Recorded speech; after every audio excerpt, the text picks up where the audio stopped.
to keep politics out of it. Durbin should have his hands off something like that, even if it does cost Illinois federal dollars. Well, I don't believe that there's nowhere else for us to get federal dollars back. How about, Future Gen, which has gone in the tank? How about Well, now, whose fault the is Fermi that? Lab? Well, there's all kinds of issues involved in Future Gen, both federal, Durbin doesn't have specific control over this, but you and I both know he has influence. Okay, who has more influence in Washington, do you think, over the Department of Energy than might be for Texas? I don't know specifically who has more influence than Dick Durbin in much of anything as a majority whip. But the fact of the matter is, I'm not saying that if he had done one special thing, that that's a solution to our problem. But I've been around this state, and this is a state that has suffered financially dramatically. Our growth in jobs is one of the worst in the country. Our per capita disposable income has dropped from 6 to 16 in the last 10 years. I mean, this is a state that's really beginning to suffer. Now, where's Senator Durbin on this? When we have a disaster in Springfield called Rod Blagojevich, where's Senator Durbin helping us out with some of this stuff? Is he not responsible for some of the issues related to this state? I think he is, and that's what I plan to tell people. This is wrong what's going on in this state. And the other thing, when you talk about earmarks, are you against earmarks, period, that there just shouldn't be any? Or are you in favor that earmarks are okay, but they have to be disclosed and obvious what they're for and who's behind them? I think at this point the best approach is a moratorium on earmarks for a year. I support Senator Obama's effort and Senator Coburn's effort to do that. That seems like a very good first step that's clear-cut, straightforward, that the people of this nation could understand. One of the things I'd like to see happen in this nation is for people to understand how their government works. They put a lot of money into this government, and they deserve an opportunity to understand what their representatives are doing. The more complicated this thing becomes, the more difficult it is for them to have confidence in their government. Here's a simple bill. Stop the earmarks for 1 year. What's so hard about that? People of this nation would appreciate it. And here, just in terms of a couple of, if there were like 3 issues that you're saying would highlight your campaign, you want to maintain the Bush tax cuts, I presume? Yes. Okay, maintain the tax cuts, finish the job. Do you sort of tack with the McCain ideology on domestic, international things? If you break with John in any place, are you for continuing the war until it's over? Did you support the president on the war? Right now, I support an effort to conclude this war in a reasonable manner that leads to a stable Iraq, if that is at all possible. Certainly, if that does not appear possible at any point in time, there's no point to sacrificing any more financial, any more money, or any more lives here. But if we can move this to a stable situation in Iraq, it's in the best interest of the people of this state and this country. But unlike the Democrats, you wouldn't start withdrawing troops in the first few months after you would wait to see.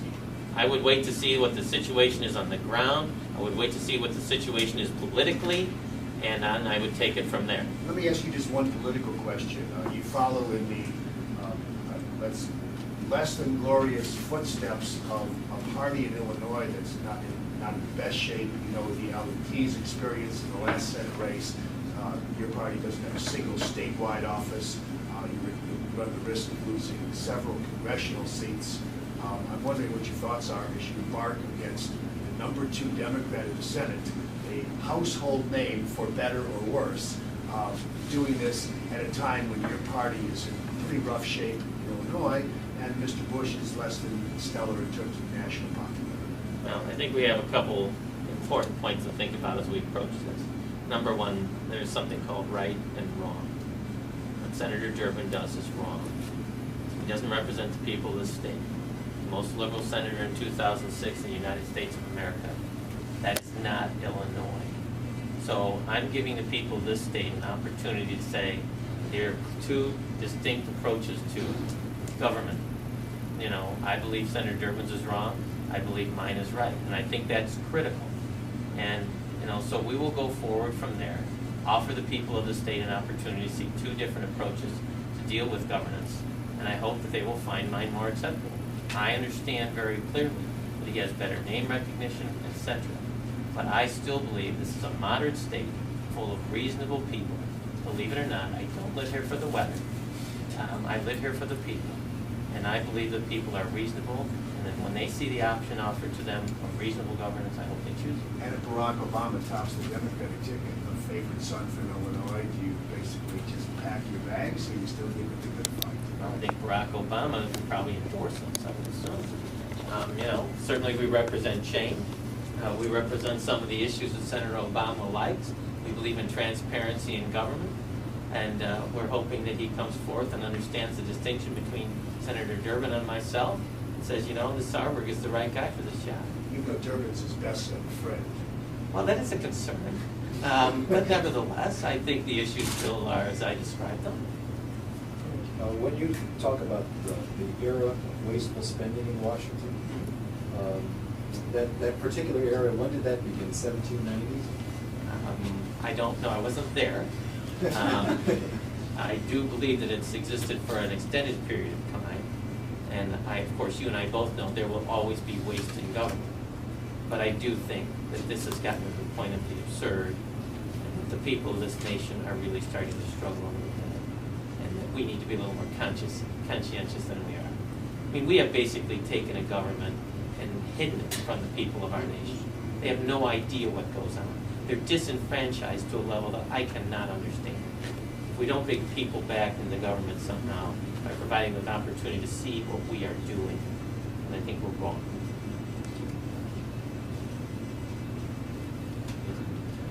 Just a couple of bits of information. Are you committing, have you made a financial commitment of your own to this race? Durbin said that you have $1 million you would spend of your own money. Is that an accurate figure, or is it? I have loaned my campaign $1 million as of yesterday, and that is a true statement. Okay, so you've loaned it $1 million. Is that what you have as you go forward now? Are you just beginning fundraising? Well, we've been doing some fundraising, and it's been a fairly expensive campaign so far. But we have to continue to raise funds. We have to continue to raise a lot of money. You know, we're going to need millions of dollars to defeat Senator Durbin. We understand that. But this is a good jump start to get us going. I hope this press conference is a good jump start to get us going and interest the people of this state supporting our campaign. Is the $1 million just your first investment in yourself? Are you prepared to go further than that, or is that a one-time thing about as much as you can do? I'm not a super wealthy guy. You're not like Oprah. You No. can't self-finance. No, I cannot. I'm not going to deceive anybody. I can do one thing, and that how we will handle it from now on is obviously dependent on the circumstances. But I am not a wealthy guy who could self-fund. I wish I were. I'm a family doctor. Family doctors don't tend to be super wealthy. So you put up $1 million of your own. That's probably it as far as your own contribution is concerned. How much? What's the budget here? How much do you think you need to put on a good show? A few $1 million. $5 million, $6 million, $3 million, $4 million, $5 million, $6 million. I don't know. And then just strategically, how many votes do you think you need to win? 2.68 million. And how many pluses do you have so far? How many pluses? Yeah. I'm not sure what you mean by plus. How many people in the canvassing and so on have said they're going to vote for it? 2.69 million.